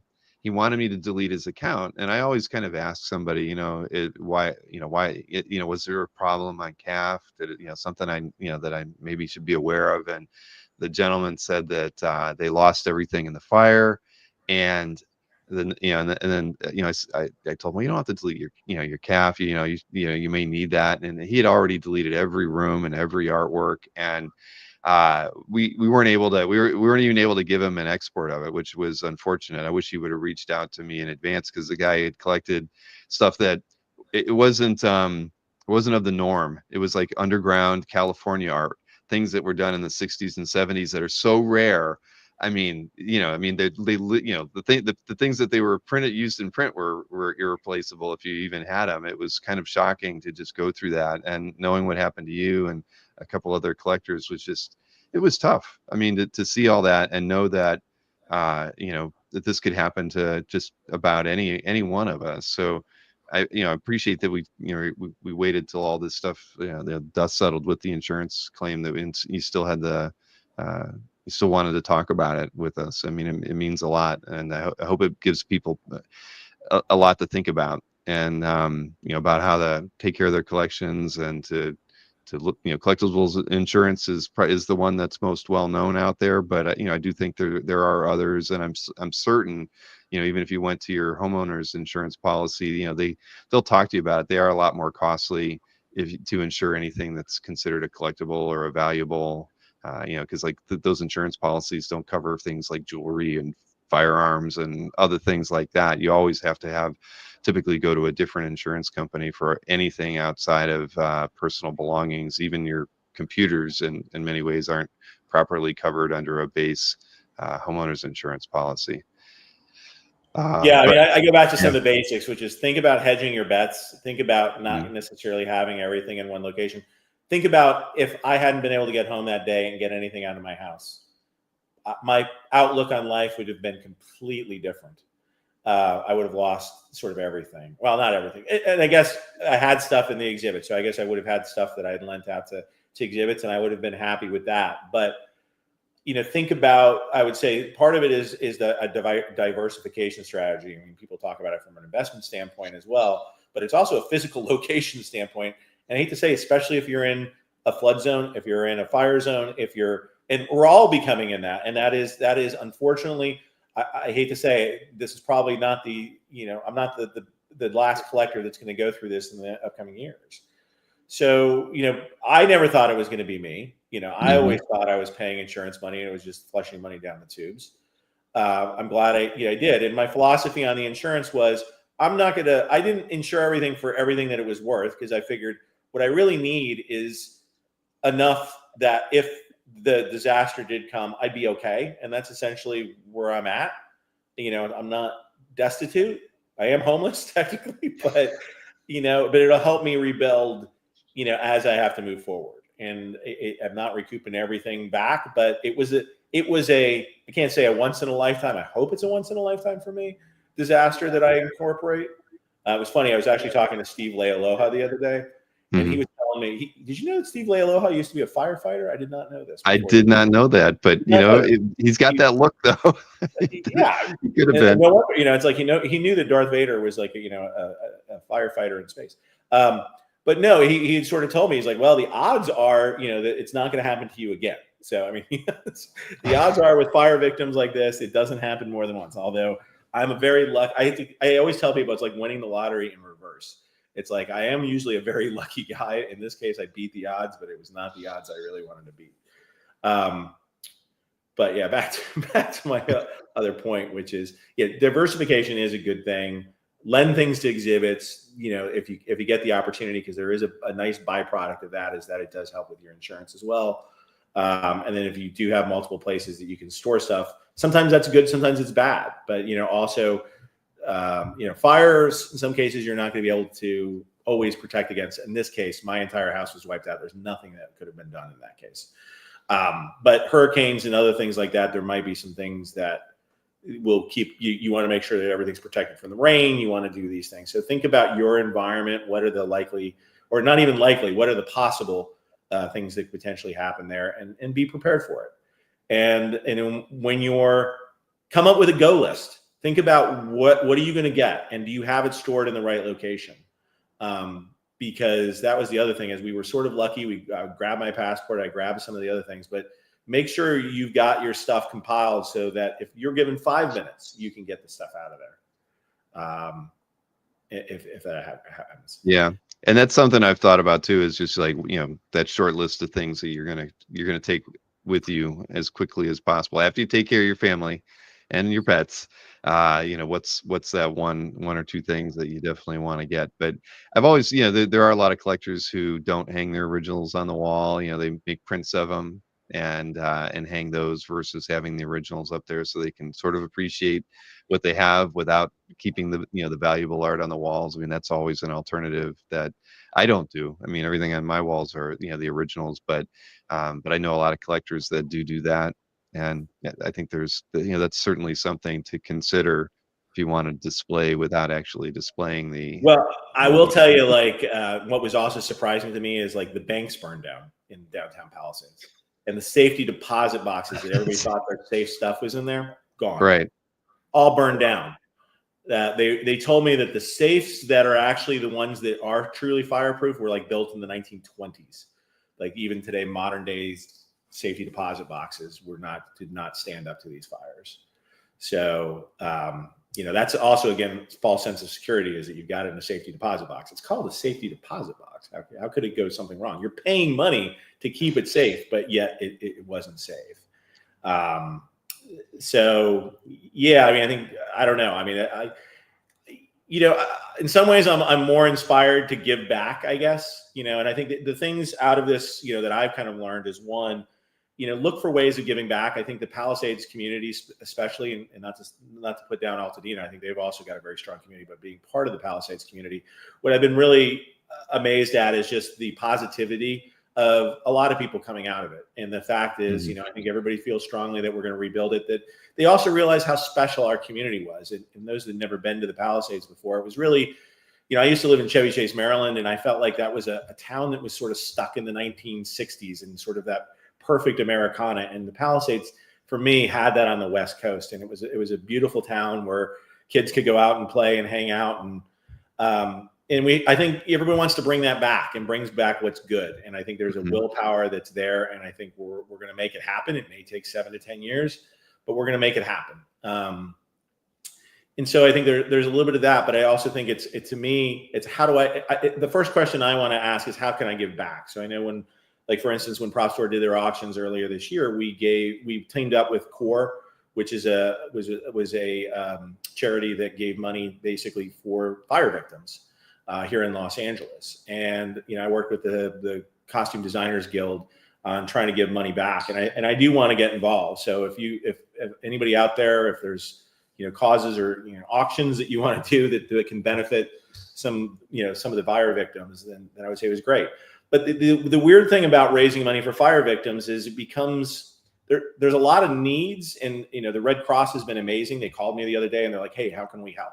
And they tracked me down, which I thought was great. And I give to those organizations that do want to help, but also think about, how can you help an individual, and I have to think that I'm going to encounter neighbors of mine that don't have the money to rebuild their house or whatever else. And those are the, is there a way that I can help somebody on a personal basis get over this? And those are the types of opportunities I would love to try to help with and make a difference, because I do think if there are some people that are struggling after these fires that can't rebuild, and they're looking for ways of doing it. And let's all keep our eyes open for those. And if you hear about how, if you think about how you can help them and make their life that much brighter, then, it makes it's a good day. It's a good day. So that's probably a good point to end this on, Chuck. But again, it's every collector's worst nightmare. But I'm sure there were a lot of low points through it, but you've come out of it with a different perspective on your collection and the world around you. And I mean, and how could you not, right, from something like that occurring? But I mean, I admire you even more given what you've gone through and your perseverance, and and the loss at the end of the day, of things that did mean something to you as well. So yeah, again, like Ian just said, thank you for all the advice that you gave. It's very appreciated, and it is. And I'm glad that we had a lot of people tune in to hear this evening. And I would like to think several of you will be reaching out to Collectibles Insurance just to kind of or reach out to me if there's things that I can continue to do on a one-on-one basis. I wanted to make sure, I haven't seen a ton of direct questions come out, but if you've got some, don't hesitate to reach out. I want to help you guys to be prepared. And if I can help one person, that ultimately has to go through this next year or the year after, to be more prepared and to have, to have saved a few more things or feel better about it, then this was all worth it. And, I've done my job. But we're all, I say, it's just, nobody thinks it's going to happen to them. And I am living proof that it can happen to you, but it doesn't have to ruin your life either. And that's the thing that you want to come out on the other side. Don't feel stressed out. Don't feel stressed out. I'm not so stressed out. And that's, I'm the one that went through it. So, like I said, get some, be prepared. And I guess being prepared sometimes takes work, and that's what stresses us out sometimes. Exactly. Well, Chuck, the next time you're on, we'll be talking about happier things, probably another prop store preview, or or who knows what. But will you be in San Diego? Will I see it? I was thinking about that today. I'm like, I don't think I've missed San Diego for a while, but I haven't gotten my hotel room. That's always the trial. I'll tell people a secret here. What I do now everybody's gonna do it. What I used to do to get a hotel room is, because I would never get one from the convention, I would use my Marriott points, and I would call up and get a room on points. And somehow there's some weird system where they'll allocate rooms based on points, but they won't allocate it if you can't actually buy a room. And so I would go in and do that. But the points have gotten, it's that will be 18 million points for a one night stay. And I'm like, what happened? But my trick has not worked as much lately. So I'm not quite sure. So I may not see you at San Diego this year. Yeah, I'll try to pop down at least, for a day. If I can get at least for one night, I'll try to be there. And then obviously OAX, it's on my goal to try to make it to OAX. I had planned to go this year, as people may know, so I had to cancel since it was so close to the, but I was actually going to go, and my wife was like, you're seriously thinking about going right now? And I was like, good point. We've got a lot of stuff to figure out in the coming weeks. Yeah, no, I think you made the He's the smart one, I have to say. Get a wife that's smarter than you, and they'll keep you in line. I did the same. Yeah, no, that's so true. But yeah, well, if I don't see you at San Diego, I know we'll be talking, because there's always something going on at Prop Store. And and again, I had the Tom Sullivan piece was wonderful. I'll swallow your soul. I was very, you were very touched by him swallowing your soul. Yeah, it was the best. I was like, if there's a quote that should be on a Tom Sullivan drawing, it's that one. And because I looked on CAF, and there were a few other pieces on there by him, but not many of them didn't have quotes, and the ones that were not that. And that was that brightened my evening. And that CAF. Well, Tom did very well. I mean, I know we talked about the auction at the beginning, so Tom stuff did very well, and I was very happy to see a guy like Tom, who had kept his artwork for however many years, over 30 years, and could sell it himself and reap the profits of doing that. And I was glad we could put a a lot of people didn't know he actually did do some comic artwork back in the 70s. And he was I think we talked about that a little bit. So he'd done some independent work, and it was interesting. Like anybody that had Nucleus #1, he actually has a story in that, but he's not known for that work. So it was nice to be able to sort of recognize him as a comic artist. Exactly. Well, all right. Well, we'll call it a night, Chuck. But again, I mean, everybody can reach out to you through your calf gallery if they have any questions, or or heck, they could probably call up Prop Store and they might direct you over to Chuck's number one way or another for a voicemail. But Mr. Easy Go Lucky will probably hang out with me a little bit more, hopefully, in the coming years. So. there we go. So yeah. But anyways, all right. So again, I appreciate this, Chuck. It's a conversation that I've always thought about doing something with here on the channel, and just that never has come up. And an unfortunate situation like yours finally made it possible, and I'm glad that you were willing to share your whole story, with what you had to go through with the insurance companies, and just the moment of the evening too. So thanks for doing it. And again, I appreciate everybody hanging out with us tonight too. I hope everybody their eyes have been opened if they weren't already. So thank you. Don't be stressed. Just take action now while you can. There you go. All right, everybody. Have a wonderful evening, and we'll see you again soon. Bye, everyone. Good night.